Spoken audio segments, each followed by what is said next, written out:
la reine Elisabeth II semble prête à exercer son soft power ce matin, lorsqu'elle s'adressera au Premier ministre Nicola Sturgeon et aux députés de Holyrood à l'ouverture de la nouvelle session du Parlement écossais.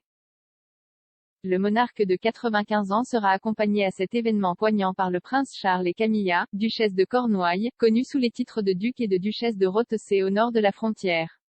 Le contenu du discours de Sa Majesté a été gardé secret, mais on sait que cette cérémonie spéciale se concentrera sur la contribution apportée par des Écossais exceptionnels pendant la pandémie. Avant l'ouverture officielle du Parlement décentralisé, la reine rencontrera les chefs de parti et parlementaires dans le hall du jardin. L'entrée de la reine dans la salle des débats, où elle doit prononcer son discours, sera accompagnée de la fanfare pour l'ouverture du Parlement 2021, composée par John Wallace et dirigée par John Logan. Il est interprété par le Royal Conservatoire Brass. La musique sera au cœur de cette cérémonie. Parmi les artistes qui devraient jouer un rôle dans l'ouverture de Holyrood, il y aura Musicians in Exile, un groupe d'artistes basé à Glasgow composé de demandeurs d'asile et de réfugiés. La poésie sera également au premier plan. Michael Biggins, jeune musicien traditionnel de l'année 2021 de BBC Radio Scotland, interprétera A Funkies du poète écossais Robert Burns et Kearns Street par lui-même. Kathleen Jamie, nouvellement nommée par le gouvernement écossais en tant que Makar, interprétera ensuite un poème spécialement commandé, suivi par le National Youth Choir of Scotland chantant la chanson We Hold the Future. Le départ de la reine de la Chambre sera accompagné de Farewell to the Creeks, interprété par Pippa Stuart Macmillan MSP du Parlement écossais depuis le jardin des membres.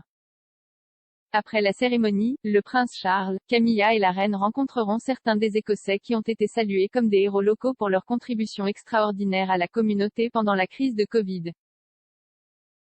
Parmi eux se trouve Linda Williams, une commerçante d'Édimbourg qui, pendant la pandémie, a mis en place un fonds pour les difficultés liées au coronavirus au premier Broadway Convenience Store à Oxgang. Cette initiative, dans le but d'aider des centaines d'habitants à payer les produits de première nécessité tels que les factures de services publics et la nourriture, a finalement permis de récolter plus de 10 000 livres. Madame Williams a déclaré « Je suis très heureuse d'avoir été nominée, même si je ne cherchais certainement pas de remerciements ou de reconnaissance. Cela a été des 18 mois si difficiles pour tout le monde, et je pense que nous avons joué un petit rôle pour rendre la vie un peu plus facile pour nos clients et voisins en mettant en place un service de livraison gratuit le jour même et en créant un fonds de difficulté pour aider ceux qui passaient entre les mailles de l'aide financière disponible. Notre communauté a été magnifiquement à la hauteur de l'occasion, les gens ont été incroyablement généreux avec leurs dons, et toute l'expérience est devenue une lueur d'espoir pendant une période difficile. Les héros locaux ont été choisis par la présidente Alison Johnstone, qui doit également prononcer un discours lors de la cérémonie. Avant l'ouverture de Holyrood, elle a déclaré « Notre initiative des héros locaux consiste à célébrer les gens de toute l'Écosse pour leur contribution à leur communauté tout au long de la pandémie et au-delà. Les nombreuses actions et réalisations des personnes nominées sont vraiment inspirantes. Tant de nos héros locaux ont fait passer les autres avant eux-mêmes, pour le bien des autres. Je suis fière que le Parlement écossais reconnaisse des personnes comme Linda et que nos héros locaux jouent un rôle dans notre cérémonie d'ouverture en 2021. La reine réside à Balmoral depuis le 23 juillet, date à laquelle elle a commencé sa première pause estivale sans le prince Philippe.